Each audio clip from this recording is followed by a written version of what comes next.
Sir ಇದು ಕೃಷಿ ಹೊಂಡ ಮಾಡಿ ಎಷ್ಟು ವರ್ಷ ಆಯ್ತು ಸರ್? ಸರ್ 1 ವರ್ಷ ಅಷ್ಟೇ. ಅಷ್ಟೇನಾ? ಶೀಟ್ ಹಾಕಿ ತೆಗೆದ್ರೆ ಏನು ಕಟ್ಟಾಗಿದೆ? ಶೀಟ್ ಕೊಡೋದ್ರೊಳಗೆ ತುಂಬಿಡ್ತು. ಓ, ಶೀಟ್ ಹಾಕೇ ಇಲ್ಲ. ಓಕೆ. ಇದು ಪಕ್ಕದ ಇಲ್ಲಿಂದ ನೀರು ಬರುತ್ತಲ್ಲ ಸರ್ ಇದು? ಅಲ್ಲಿ ಮೇಲ್ಗಡೆ ಒಂದು ಮೋಸ್ಟ್ಲಿ ಒಂದು 200-300 ಎಕರೆ ಬರ್ತಾವೆ ಅನ್ಸುತ್ತೆ ಸರ್. ಓ,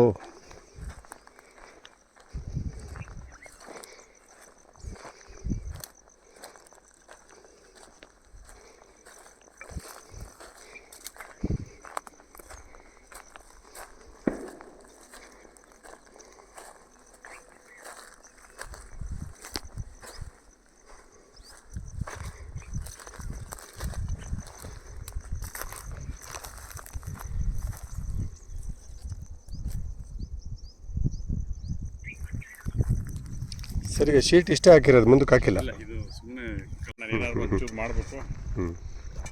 ಇಷ್ಟು ದಿವಸ ಯಾರನ್ನೂ ಕರೆದಿಲ್ಲ ಸರ್. ಇಲ್ಲ, ನಿಮ್ಮ ಎಲ್ಲ ಕರೆಕ್ಟಾಗಿದೆ ಸರ್. ಇದೇನು ಇದಕ್ಕೊಂದು ಶೆಲ್ಟರ್ ಮಾಡ್ಬೇಕು ಸರ್ ಇದು ಮೋಟ್ರಿಗೆ? ಇದನ್ನು ಇಲ್ಲ ಸರ್, ಹೌದಾ? ನನಗೆ ಅವಶ್ಯಕತೆ ಇಲ್ವಾ? ಆ್ಯಕ್ಚುಲಿ ಚಾಲೂ ಮಾಡೋದು ಬರ್ತಿರ್ಲಿಲ್ಲ. ಇದು ಡೀಸೆಲ್ ಪಂಪ್. ಓಕೆ. ಅದಕ್ಕೆ ಮೊನ್ನೆ ಒಂದು 3 HP ಒಂದು 15,000 ಕೊಟ್ಟು ಇದೊಂದಕ್ಕೆ ನಾನು ಬಂಡವಾಳ ಹಾಕಿರೋದು. ಇಲ್ಲ, ಚೆನ್ನಾಗಿದೆ ಸರ್. ಈ ಸಾರಿ ಇದನ್ನು ನೀರು ಪೂರ್ತಿ ಖಾಲಿ ಮಾಡಿ ಆ ಥರ ಏನಾದರೂ ಮಾಡೋಣ ಅಂತ ತಮಗೆ ಕೇಳಿ. ಇಲ್ಲ ಸರ್, ನಾನು ಹೇಳಿದ್ದು ಇದನ್ನು ಏನೂ ಟಚ್ ಮಾಡೋದು ಬೇಡ. ಮತ್ತು ಈ ಜಾಗ ವೇಸ್ಟ್ ಆಯಿತು ಅನ್ನೋದು ಬೇಡ ಸರ್. ಯಾಕಂದರೆ ಕೆಲವು ವರ್ಷದಲ್ಲಿ 5 ಮಳೆ ಬರುತ್ತೆ, ಕೆಲವು ವರ್ಷ 10 ಮಳೆ ಬರುತ್ತೆ. ಕಡಿಮೆ ಬಂದರೂ ಇರುತ್ತೆ. ಫ್ಯೂಚರ್ ಬೇಕಾದ್ರೆ ಡೀಪನ್ ಮಾಡ್ಕೊಳ್ಳೋಣ. ಅದು ನಮ್ಮ ಜಿಲ್ಲೆಯಲ್ಲಿ ಈ ಬೇಸಿಗೆಯಲ್ಲಿ ಹಾಲೆ ಬೇಸಿಗೆ ಮಾರ್ಚ್ ಬಂದರೂ, ಮಾರ್ಚ್ ಹತ್ತಿರ ಬಂದರೂ ನೀರಿದೆ ಅಂದಮೇಲೆ ಆಶ್ಚರ್ಯ ಇದೆ ಸರ್. ಒಂದು ಅದು ಡ್ರಮ್ಮು ಅಲ್ಲಿ ಇನ್ನು ಎಷ್ಟು ಅವರ್ ಆ ಲೆವೆಲ್ವರೆಗೂ ಆಯ್ತಾ? 3 ಅಡಿ ಇದೆ ನೀರಲ್ಲಿ. ಸೆಂಟ್ರಿಗೆ ಹೋದರೆ ನಮ್ಗೆ ಏನಿಲ್ಲ ಅಂದರೆ ಇನ್ನೊಂದು 6 ಅಡಿ ನೀರಿದೆ. 6 ಅಡಿ ಇದೆ. ಓಕೆ. ಒಟ್ಟು 12 ಫೀಟ್ ತೆಗೆದಿದ್ರು ಅವರು. ಒಂದು 6 ಫೀಟ್ ಇದೆ ಸೆಂಟ್ರ್. ಡೀಪನ್ ಮಾಡೋಣ ತಗೊಳ್ಳಿ ಸರ್ ಬೇಕಾದ್ರೆ. ಅದೇ ಸರ್, ಇದು ಖಾಲಿ ಆಗುತ್ತಲ್ಲ, ಒಣಗುತ್ತಲ್ಲ. ಇಲ್ಲಿ ನೋಡ್ತಕ್ಕಂಥ ಕೃಷಿ ಹೊಂಡ ಅಂತ ಏನು ಕರಿತೀವಲ್ಲ, ಇದು ತುಂಬ ವಿಶೇಷವಾದಂಥ ಒಂದು ಮಣ್ಣಿನ ಪದರಗಳನ್ನು ನೀವು ಗಮನಿಸ್ತಾ ಹೋಗ್ಬೋದು. ಕರ್ನಾಟಕ ರಾಜ್ಯದಲ್ಲಿ ಉತ್ತರ ಕರ್ನಾಟಕದ ಕೆಲವೊಂದು ಜಿಲ್ಲೆಗಳಲ್ಲಿ ಬೇರೆ ಬೇರೆ ಭಾಗಗಳಲ್ಲಿ ಈ ಥರದ ಒಂದು ಮಣ್ಣಿನ ಒಂದು ರಚನೆಯನ್ನು ನೋಡ್ಬೋದು. ಅಂದರೆ ನಾವು ಜೇಡಿ ಮಣ್ಣು ಅಂತ ಹೇಳ್ತೀವಿ, ಕೆಲವು ಕಡೆ ಕರ್ಲ್ ಅನ್ನೋ ಒಂದು ಪದ ಹೇಳ್ತಾರೆ. ಇದು ಚಿತ್ರದುರ್ಗ ಜಿಲ್ಲೆಯಲ್ಲಿ ಬರ್ತಕ್ಕಂಥದ್ದು ಚಿಕ್ಕಗೊಂಡನಹಳ್ಳಿ ಅಂತ. ಚಿಕ್ಕಗೊಂಡನಹಳ್ಳಿಯಲ್ಲಿ ಸುಮಾರು ಅರ್ಧದಷ್ಟು ಕೃಷಿ ಭೂಮಿಗಳಲ್ಲಿ ಈ ಥರ ಕಪ್ಪು ಮಣ್ಣಿನ ಪ್ರದೇಶ ಇದೆ. ಮತ್ತು ಐಮಂಗಳ ಹೋಬಳಿ ಅಂತ ಆ ಭಾಗದಲ್ಲಿ ಇಂಥ ಒಂದು ಮಣ್ಣಿನ ರಚನೆ ನೋಡ್ಬೋದು. ಇಂಥ ಒಂದು ಜಾಗದಲ್ಲಿ ನಾವು ಕೃಷಿ ಹೊಂಡವನ್ನು ನಿರ್ಮಾಣ ಮಾಡಿ ಆದಮೇಲೆ ಕೃಷಿ ಹೊಂಡಕ್ಕೆ ಭಾಳಷ್ಟು ಕಡೆ ನಮ್ಮ ವಿಡಿಯೋಗಳಲ್ಲಿ ನಾವು ಹೇಳ್ತಾ ಇರ್ತೀವಿ, ಜಿಯೋ ಮೆಂಬ್ರೇನ್ ಅನ್ನೋ ಒಂದು ಶೀಟನ್ನು ಹಾಕ್ಕೊಳ್ಬೇಕು. ಇಲ್ಲದೋದ್ರೆ ಕೃಷಿ ಭೂಮಿಯಲ್ಲಿ ಕೃಷಿ ಹೊಂಡಗಳಿಂದ ನೀರು ಭೂಮಿಗೆ ಇಂಗುವಂಥ ಕೆಲಸ ಆಗುತ್ತೆ. ಕೃಷಿ ಹೊಂಡನೇ ಇಂಗು ಬಾವಿ ಥರ ನೀರನ್ನು ಭೂಮಿಗೆ ಇಂಗಿಸ್ಬಿಡುತ್ತೆ, ನಿಮಗೆ ನೀರೇ ಉಳಿಯಲ್ಲ ಅನ್ನೋದು ಮಾತನ್ನು ಹೇಳ್ತಕ್ಕಂಥದ್ದನ್ನು ನೀವು ಗಮನಿಸಿರ್ತೀರ. ಈ ಒಂದು ಜಾಗ ಡಾಕ್ಟರ್ ಬಸವರಾಜ್ ಸರ್ ಅವ್ರದ ಕೃಷಿ ಭೂಮಿಯಲ್ಲಿ ನೀರನ್ನು ನಿಂತಿರ್ತಕ್ಕಂಥದ್ದು ನೋಡಿದ್ರೆ ನಿಮಗೆ ಖಂಡಿತ ಆಶ್ಚರ್ಯ ಆಗುತ್ತೆ. ಇವರ ಸುಮಾರು 1000 ಎಕರೆಯಲ್ಲಿ ಬಂದಂಥ ನೀರನ್ನ ಇವರು ಚಿಕ್ಕ ಪ್ರಮಾಣದಲ್ಲಿ ಒಂದು ಕೃಷಿ ಹೊಂಡ ಮಾಡ್ಕೊಂಡಿದ್ದಾರೆ. ಇನ್ನು ಈಗ ಆಲ್ರೆಡಿ ಬೇಸಿಗೆ ಪ್ರಾರಂಭ ಆಗಿದೆ, ಫೆಬ್ರವರಿ ಕೊನೆ ಭಾಗಕ್ಕೆ ಬಂದಿದ್ದೇವೆ. ಇಂಥ ಒಂದು ಬಿಸಿಲಿನ ತಾಪಮಾನಕ್ಕೆ ಎಷ್ಟೊಂದು ಕೆರೆಗಳಲ್ಲಿ ನೀರು ಖಾಲಿಯಾಗಿದೆ, ಡ್ಯಾಮ್ಗಳಲ್ಲಿ ನೀರು ಕಡಿಮೆ ಆಗ್ತಾಯಿದೆ, ನದಿಗಳಲ್ಲಿ ನೀರು ಕಡಿಮೆ ಆಗ್ತಿದೆ. ಆದರೆ ಇವರ ಕೃಷಿ ಹೊಂಡದಲ್ಲಿ ಕೇವಲ 9 ಇಂಚ್ ಮಾತ್ರ ನೀರು ಡೌನ್ ಆಗಿದೆ. ಒಂದು ಸಾರಿ ನೀರು ಬಳಕೆ ಮಾಡಿ ಇಷ್ಟು ಕಡಿಮೆ ಆಗಿದೆ.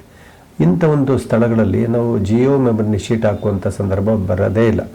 ಇಂಥ ಕೇಸಲ್ಲಿ ನೀವು ಫಸ್ಟು ಮೊದಲನೇ ವರ್ಷದಲ್ಲಿ ಈ ಥರ ನೀವು ಜೇಡಿ ಮಣ್ಣನ್ನು ಹೊರಗಡೆಯಿಂದ ತಂದು ಬೇಕಾದ್ರೂ ಹಾಕ್ಬೋದು. ಅವರ ಕೃಷಿ ಭೂಮಿಗಳಲ್ಲಿ ಮಣ್ಣಿನ ವಲಯ ಆ ಥರ ಚೆನ್ನಾಗಿದ್ದರೆ ನೀವು ಜಿಯೋ ಮೆಂಬ್ರೇನ್ ಹಾಕುವಂಥ ಸಂದರ್ಭ ಬರ್ತಿಲ್ಲ.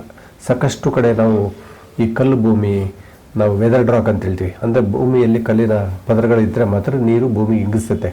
ಈ ಥರ ಬರೀ ಒಂದು ಕರ್ಲ್ ಮಣ್ಣು ಇದ್ದರೆ, ಕ್ಲೇ ಮಣ್ಣಿದ್ದರೆ, ಜೇಡಿ ಮಣ್ಣಿದ್ದರೆ ನೀರು ಇಂಗಲಿಕ್ಕೆ ಸಾಧ್ಯವೇ ಇಲ್ಲ. ಇಂಥ ಕೇಸಲ್ಲಿ ಯಾವುದೇ ಕಾರಣಕ್ಕೂ ನೀವು ಜಿಯೋ ಮೆಂಬ್ರೇನ್ ಶೀಟನ್ನು ಹಾಕುವಂಥ ಸಂದರ್ಭ ಬರೋದಿಲ್ಲ ಅನ್ನೋದನ್ನು ಹೇಳಿಕ್ಕೋಸ್ಕರವಾಗಿ ಈ ಒಂದು ವಿಡಿಯೋ ಮಾಡಿದರೆ. ಕರ್ನಾಟಕ ರಾಜ್ಯದಲ್ಲಿ ಆಗ್ಬೋದು ಬೇರೆ ಬೇರೆ ಕಡೆಗಳಲ್ಲಿ ಈ ಥರ ಜೇಡಿ ಮಣ್ಣಿನ ರಚನೆ ಎಲ್ಲಿದೆ?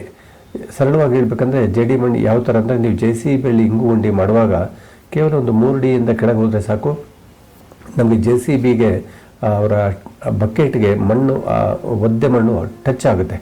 ಬಕೆಟಲ್ಲಿ ಮಣ್ಣು ಕೆಳಗೆ ಬಿಡೋದಿಲ್ಲ, ಅಂದರೆ ಅಂಟ್ಕೊಳ್ಳುತ್ತೆ ಅಂತ ಹೇಳ್ಬೋದು. ಇಂಥ ಒಂದು ಸ್ಥಳಗಳಲ್ಲಿ ಖಂಡಿತ ಈ ಒಂದು ಜಿಯೋ ಮೆಂಬ್ರೇನ್ ಅವಶ್ಯಕತೆ ಇಲ್ಲದೆ ನಾವು ಕೃಷಿ ಹೊಂಡಗಳಲ್ಲಿ ದೊಡ್ಡ ಪ್ರಮಾಣದಲ್ಲಿ 1 ಎಕರೆ 2 ಎಕರೆ 10 ಎಕರೆ ಬೇಕಾದ್ರೂ ಕೆರೆಗಳು ಮಾಡಿಕೊಂಡು ನೀರನ್ನು ಹಂಗೆ ಸಂರಕ್ಷಣೆ ಮಾಡ್ತಕ್ಕಂಥದ್ದು, ಸ್ಟೋರೇಜ್ ಮಾಡಿ ಬೇಸಿಗೆ ದಿನಗಳಲ್ಲಿ ನಾವು ಬಳಕೆ ಮಾಡಲಿಕ್ಕೆ ಇದೊಂದು ಸೂಕ್ತವಾದ ಒಂದು ವಿಧಾನ ಅಂತೇಳಿ.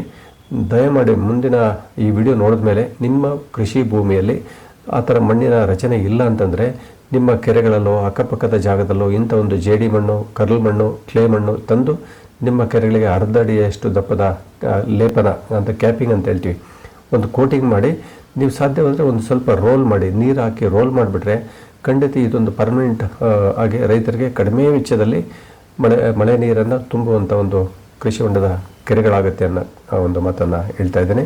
ಇದ್ರ ಬಗ್ಗೆ ನಿಮ್ಗೆ ಯಾವುದೇ ಕಾಮೆಂಟ್ಸು ಮತ್ತೇನೇ ಇದ್ದರೂ ನನ್ನ ಇದಕ್ಕೆ ಕಾಮೆಂಟ್ ಮಾಡಿ ಅನ್ನೋ ಮಾತನ್ನು ಹೇಳ್ತಾ ನಮಸ್ಕಾರ.